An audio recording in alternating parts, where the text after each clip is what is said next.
Hello guys, welcome to 6-7, your daily political update. This is me, Sanjay Bhargav. Today we discuss a landmark law in Indian democracy, the Nari Shakti Vandan Adhiniyam, also known as the 106th Constitutional Amendment Act 2023. This law promises to reshape our parliament and assemblies by giving women one-third of the seats. But the journey of this law is as important as the law itself. Let me explain you the key features of this act. 33% of the reservation for women in Lok Sabha and state assemblies. It applies to both general and reserved categories SC/ST, initially tied to census and delimitation before implementation, valid for 15 years, extendable by the parliament. This act introduces new constitutional articles. They are Article 330A, Women's Reservation in Lok Sabha, Article 332A, Women's Reservation in State Assemblies, Article 334A, Sunset Clause of 15 years. This act was passed during the special session of the Parliament, marking the move to this new building.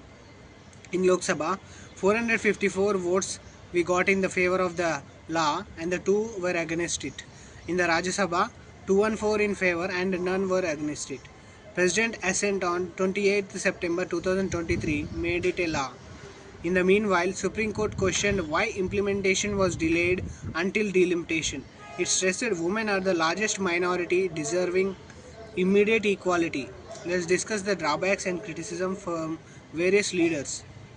Opposition parties argued that linking to delimitation was a delaying tactic, pushing benefits to after 2029. Symbolic law without immediate enforcement. Ignored the local bodies where women already enjoyed the reservation. Timed for political mileage during the special session. The corrective action taken by the government is to hold special session from April 16 to 18, 2026 for delinking delimitation from census, clearing the way for faster implementation. This addressed the opposition concerns and made the law more practical. Suggestions from my side for achieving the true gender equality: enforce reservation immediately without procedural delays, balance merit with representation, train and support women leaders, build pathways from panchayats to parliament, provide institutional support such as funding, mentorship, protection against bias, encourage cultural change by providing equal representation in parties and media visibility.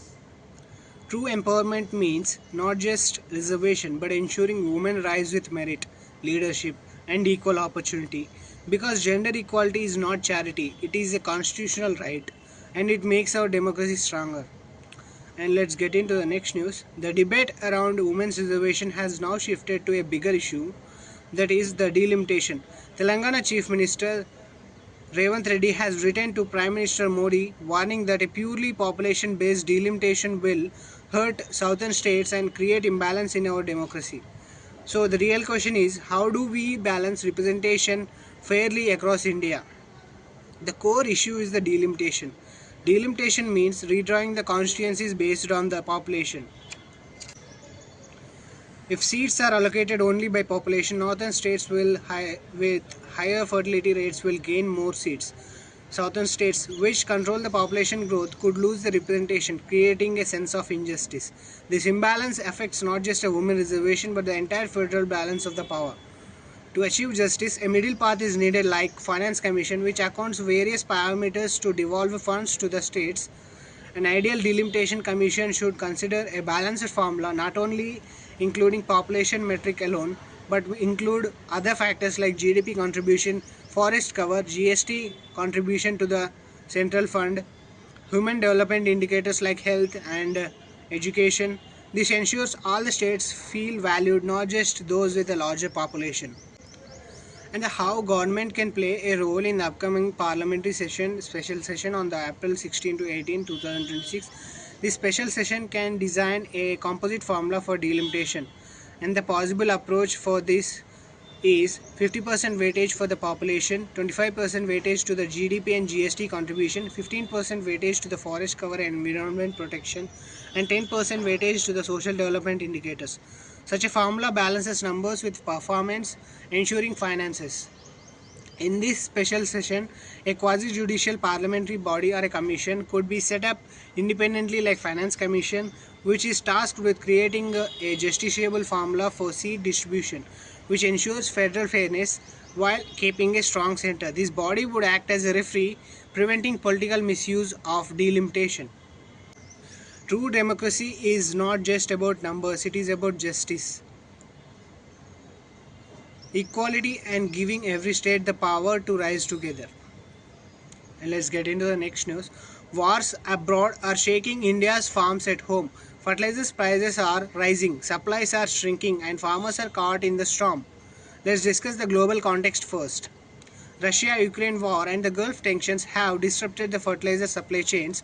Oil prices up to 45%, gas prices nearly doubled, ammonia supplies unstable. India imports 10 million tons annually, but even domestic fertilizer depends on imported feedback. Global wars are rewriting India's fertilizer story. Now let's discuss how much India is dependent on the imports for fertilizers. India is fully dependent on imports for potash and phosphates. Urea subsidies shield farmers, but the subsidy bill is exploding. DAP, diammonium phosphate prices rose 15%. Phosphoric acid imports became costlier. States face 10 to 15% cuts in urea supplies. Food security begins with the fertilizer security. Let's discuss the farmers' perspectives. Urea's nutrient use efficiency is only 40%. Most nitrogen is wasted. Pollution from excess urea causes soil damage, water contamination, and health risks. Liquid urea via drip irrigation has 90% efficiency but no subsidy. Tenants remain excluded from PM Kisan benefits despite being among the most vulnerable. Farmers are trapped in inefficiency and tenants are trapped in exclusion. Let's discuss how we can ensure justice to tenant farmers. Current schemes benefit only landowners, leaving tenants invisible. A practical solution I wanted to propose to the Government of India or the Government of Telangana. A landowner and a tenant should go into a legal agreement, that is a notarized lease agreement signed by both tenant and owner and signed by the agriculture officer or the revenue officer of the village at the village or the mandal level. This official validation would legally recognize tenants, making them eligible for fertilizer subsidies and PM Kisan benefits and Raitu Bandhu benefits. Such recognition ensures fairness, prevents misuse, and empowers millions of tenant farmers. Justice for tenants begins with the recognition, and an agriculture officer's signature can unlock it. The main policy debate is about reforming fertilizer policy. Subsidy system is irrational, which is leading to overuse of urea and DAP continues. Experts propose direct cash transfers combining PM Kisan and fertilizer subsidies. Farmers, both owners and tenants, could receive per acre support while fertilizer prices are freed. India's 200 plants producing TSP, tri-superphosphate, triple superphosphate, and SSP, single superphosphate, can meet domestic demand. SSP is cheaper, provides sulfur along with phosphorus, and reduces dependence on the costly DAP imports. Reform means empowering farmers, not fertilizer dealers. Key suggestions from my side to reform India's fertilizer policy. Direct cash transfers to farmers, including tenants, via notarized leases signed by the agriculture officer or the revenue officers. Promote high efficiency fertilizers like liquid urea and fertigation. Shift from DAP to TSP and SSP to cut the cost, reduce subsidy burden, and improve soil health.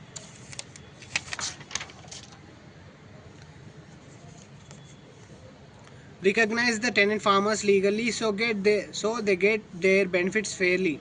Balance natural farming with rational pricing for long-term sustainability. Reform isn't about fertilizers. It's about fairness, efficiency, and food security. Wars abroad cast shadows on India's fields. Fertilizer reform is urgent, but justice for tenant farmers is equally vital with smart policies.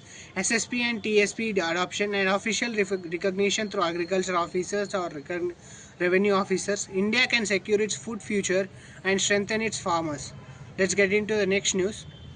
Faith is the heartbeat of the Punjab. When that faith is attacked, society trembles. Now let's understand Punjab's new Sacrilege law, why it matters, what it covers, and what are the debates around it. Punjab has passed the Jagat Jot Sri Guru Granth Sahib Satkar Amendment Bill 2026, making sacrilege of the Guru Granth Sahib punishable with life imprisonment and fines up to 25 rupees lakh. This is one of the strictest law in India against desecration of religious texts, aimed at protecting Sikh sentiments after repeated incidents of sacrilege. What the law says: maximum punishment is life imprisonment, minimum punishment is 7 to 10 years depending on the severity, fine is rupees 5 lakhs to up to 25 lakh, and the scope, it applies only to sacrilege of the Sri Guru Granth Sahib. Investigation to be handled at the DSP level or above, ensuring seriousness. Why this law is important? Past incidents of desecration has deeply hurt Sikh sentiments and triggered unrest. The Guru Granth Sahib is not just a scripture, it is considered the living Guru in Sikhism. The law aims to deter deliberate acts of provocation that can destabilize the peace. What is covered under the law? Deliberate acts of desecration such as stealing, burning, defiling or insulting the Guru Granth Sahib. Defiling, public acts meant to outrage religious feelings. What is excluded from the law? Other religious texts like the Bible, Quran, Bhagavad Gita, etc. are not covered under this Punjab law. General offences against the religion like insulting place of worship remain under the Indian Penal Code section 295A. Do other states have similar laws? Punjab in 2018 attempted to criminalize the sacrilege of all religious texts, but the president did not give the assent. Haryana and Himachal Pradesh have laws protecting places for worship but not specific like term punishments for sacrilege. What does the national law say about this act? IPC section 295A punishes deliberate acts insulting religion with up to 3 years imprisonment. Bharatiya Nyaya Samhita retains similar provisions. Code of Criminal Procedure provides procedure but do not recognize sacrilege as a separate offence. Thus, the Punjab law is unique and much stricter. Let's discuss the drawbacks of this law. Selective protection. Only Guru Granth Sahib covered, raising questions of equality before the law. Potential misuse could be used to target political opponents or settle personal scores. Freedom of expression concerns. Critics argue it may legitimate debate or academic discussion. Legal challenges that may face constitutional scrutiny under the Article 14 right to equality and Article 19 freedom of speech and expression. Key suggestions from my side to improving the law in the next amendment: uniformity, extend protection to all religions, all religious texts and to avoid bias. Safeguards, ensure clear definitions of sacrilege to prevent misuse. Balance, protect faith while safeguarding free speech and academic freedom. Restorative justice, alongside punishment, promote reconciliation and awareness. Faith must be protected but justice must be equal. Punjab sacrilege law is a bold step, but its true test will be in balancing respect for religion with fairness for all. And let's get into the next news. Home for the poor or harm to the forest. Now we break down the controversy over building Pradhan Mantri Awas Yojana houses on the forest land, the safeguards promised and the confusions in India's forest laws. Let's understand the background of the issue. Pradhan Mantri Awas Yojana aims to provide affordable housing. The government told the Supreme Court that some Pradhan Mantri Awas Yojana houses are being built on forest land but with the safeguards under the Forest Rights Act 2006. Forest Rights Act recognizes the rights of the forest dwelling scheduled tribes and other traditional forest dwellers to occupy and use forest land. Why it is justiciable to build Pradhan Mantri Awas Yojana houses in the forest land? Forest Rights Act allows forest land to be diverted for housing if it benefits forest dwellers themselves. Pradhan Mantri Awas Yojana houses for tribals or forest dwellers can be justified legally. But if the houses are built for outsiders or without proper consent, it violates the forest protection laws. What does the Indian Forest Law say about this issue?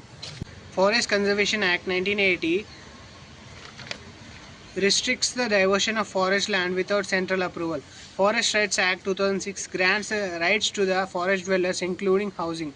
Confusion arises with the definition of the forest itself is unclear. Supreme Court in T.N. Godavaraman case 1996 said forest includes dictionary meaning, not just notified forest. This broad definition creates uncertainty. Key contentions are arising from the issue. Definition problem. What counts as a forest? Reserved forest, protected forest or any land with the trees. Rights versus conservation. Forest Rights Act gives rights to dwellers. Forest Conservation Act prioritizes protection. Implementation gaps. States differ in how they apply Forest Rights Act. Some deny rights, others misuse them. Safeguards are unclear. Government says safeguards exist, but monitoring is weak. Key suggestions from my side for improvement in the land forest laws. Strict beneficiary verification. Only genuine forest dwellers should get houses. Clear definition of forest. Parliament or Supreme Court must settle the ambiguity. Eco-friendly housing. Promote low-impact designs that blend with forest ecology. Community consent. Gram Sabhas must approve before diversion. Transparency. Public records of all forest land diverted for Pradhan Mantri Awas Yojana. Housing for the poor is justice, but the harming the forest is injustice. India must walk the fine line protecting both the people and the nature. Leaving you on that note, thank you for watching.